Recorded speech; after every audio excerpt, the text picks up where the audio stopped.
May tatlong rason kung bakit gustong mag-abroad ang karamihan sa mga Pinoy.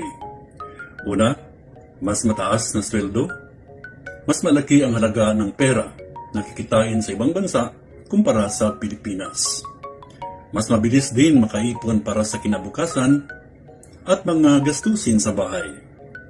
Pangalawa, mas magandang oportunidad sa trabaho.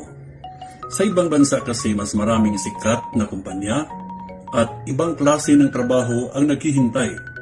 Mas lumalawak ang kaalaman at lumalaki ang karanasan sa propesyon. At pangatlo, pagtulong sa pamilya.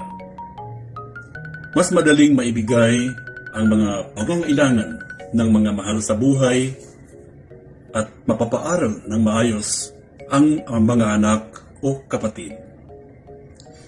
Kung ikaw ang tanungin, ano ang rason mo sa pangingibang bansa?